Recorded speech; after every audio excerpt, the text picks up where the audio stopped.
Silakan Ibu. Assalamualaikum warahmatullahi wabarakatuh. Waalaikumsalam warahmatullahi wabarakatuh.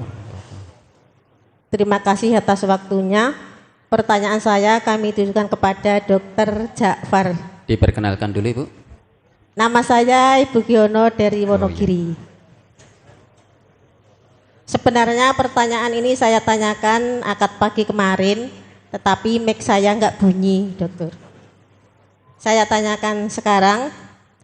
Sebelum kami ada pertanyaan, kami mengucapkan syukur alhamdulillahirabbil alamin atas kesembuhan Al Ustadz Nur Khalid Saifullah yang sudah bisa mimpin kajian lagi dengan sehat walafiat. Amin. Semoga sehat selalu, tidak kambuh lagi. Pertanyaan saya, anak saya, terlebih dahulu saya juga mengucapkan terima kasih kepada semua saudara-saudara kami dimanapun berada yang sudah mendoakan anak saya.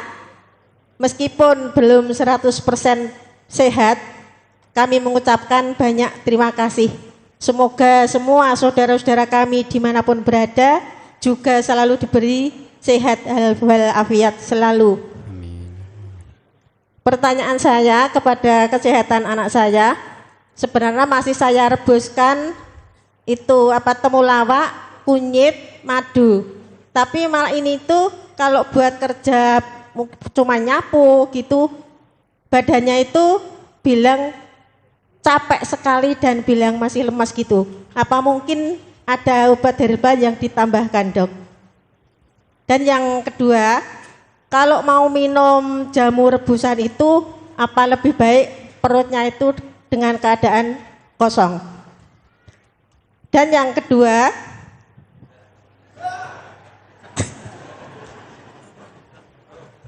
apakah penyakit tipes sama asam lambung itu bisa menular, Dok?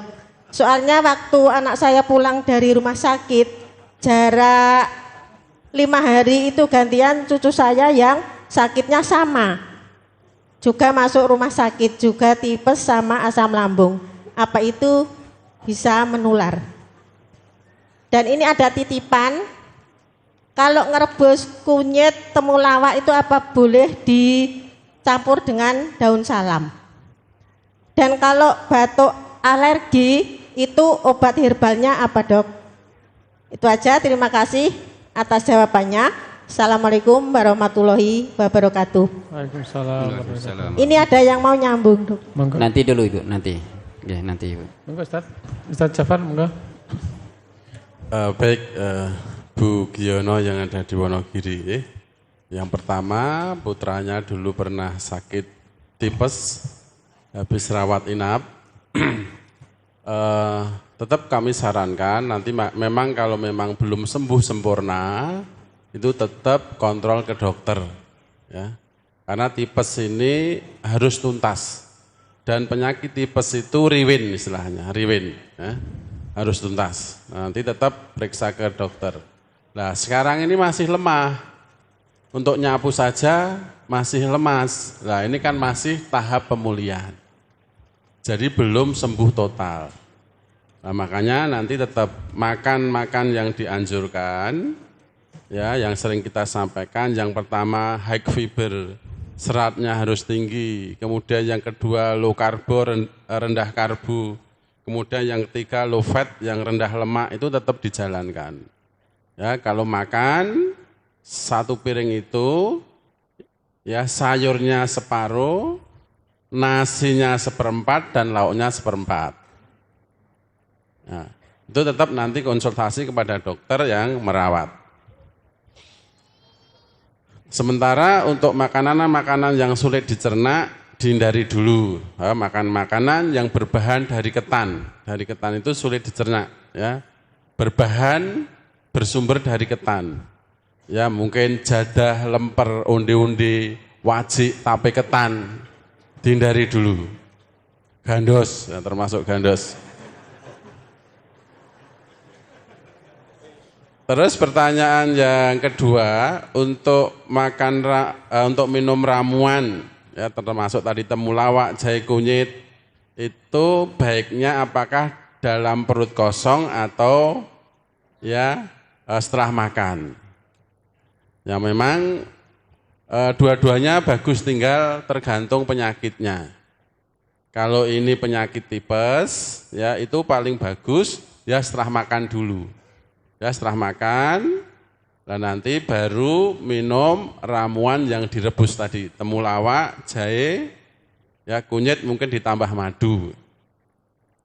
Kemudian juga saya tambahkan untuk mempercepat penyembuhan daripada tipes itu makanan-makanan yang tinggi protein, ya, yang tinggi protein.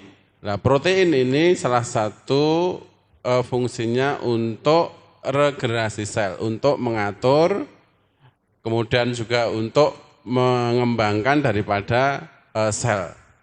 Nah, tipes ini kan gangguan di sistem pencernaan yang disebabkan oleh bakteri Salmonella typhosa. Kemudian pertanyaan yang ketiga, penyakit tipes ini apa bisa menular tadi? Ya. Ya, jadi tipes ini disebabkan karena bakteri Salmonella typhosa. Nah, bakteri Salmonella typhosa itu biasanya dibawa dari lalat, ya lalat. Disebarkan daripada lalat. Makanya biasanya saya sarankan untuk sering jajan, apalagi makanan-makanan yang terbuka itu dihindari. Ya, dihindari. Biasanya dibawa, disebarkan oleh lalat. Nah, makanya biasanya lalat nanti dia itu mampir di makanan, kemudian dia membawa bakteri Salmonella typhosa, kemudian dimakan, nah nanti akan bisa menyebabkan sakit tipes. Mungkin satu keluarga juga bisa, karena memang yang dimakan sama. Satu keluarga semuanya kena tipes juga bisa. Yang dimakan sama, kemudian bakteri itu, makanan itu terkontaminasi dengan bakteri Salmonella typhosa. Jadi tidak menurun ya, sakit tipes bukan penyakit keturunan. Bukan penyakit menular juga. Kemudian yang nomor 4, apa tadi? Rebus kunyit temulawak apakah boleh ditambah dengan daun salam? Oh ya, boleh saja itu. Ya, jadi memang daun salam ini juga sangat bagus. Ya, jadi daun salam itu bagus untuk membantu menormalkan tensi, membantu untuk menormalkan kolesterol, membantu untuk menormalkan asam urat, dan membantu untuk menormalkan gula darah sewaktu. Jadi ketika kita ada rebusan daun salam itu 4 khasiat yang kita dapatkan. Misalnya dimasukkan dalam masak nasi, nasinya jadi wangi daun salam. Ya, untuk bumbu juga wangi. Nah, makanya bagus ini daun salam tadi bisa dicampurkan di temulawak, jahe, kunyit, mungkin serai ditambah daun salam, 5 lembar daun salam. Ini fungsinya sangat bagus. Yang kolesterol tinggi, yang asam urat tinggi, yang hipertensi, insya Allah dengan pertolongan Allah ya jadi normal. Kemudian yang kelima untuk alergi ya, obat herbal apa saja untuk obat alergi. Nah, ini alergi ini juga harus dicari dulu. Alergi apa? Apakah alergi makanan, alergi debu, alergi dingin, bahkan alergi wangi-wangian, minyak wangi pun juga ada alergi. Alergi sabun juga ada. Ya, alergi bunga juga bisa. Nah, ini dicari penyebabnya dulu. Yang paling banyak, yang paling sering itu memang alergi dingin, faktor dingin dan angin. Kalau istilah kedokteran timur itu TCM itu PPL dingin dan angin, penyebab penyakit luar karena dingin dan angin. Nah, PPL dingin dan angin. Nah, itu herbalnya sama tadi. Jadi makanan-makanan yang mengandung histamin, bahan makanan yang mengandung histamin tinggi dan yang mengandung steroid tinggi. Ada di mana itu? Sebenarnya paling bagus di kunyit. Kunyit ini kandungan histaminnya tinggi. Lah histamin itu sebagai anti alergi Dan juga steroid ini juga salah satu selain untuk antiinflamasi, anti peradangan yang kuat, ternyata steroid ini juga bisa untuk anti alergi. Ada di tadi temulawak, jahe, kunyit, kemudian mungkin ditambah 1 batang meniran. Nah, meniran ini, Phyllanthus riruri ini mengandung senyawa yang namanya pilantin. Nah, pilantin ini akan meningkatkan imun sistem, kekebalan tubuh sehingga tubuh kita jadi kuat. Nah, selain itu dihindari penyebab alerginya apa? Kalau memang dingin dan angin dihindari. Kemudian minumnya air putih hangat, kalau pagi untuk jalan-jalan, kemudian jam 9, antara jam 9 dan 12 nanti berjemur. Insya Allah saya yakin dengan pertolongan Allah, minum rutin 2 minggu, alerginya insya Allah sudah hilang. Ya, sudah hilang, sudah berkurang. Insya Allah. Temulawak, jahe, kunyit, dan 1 batang meniran. Jadi itu Bu Giono yang ada di Wonogiri, mudah-mudahan putranya segera sehat.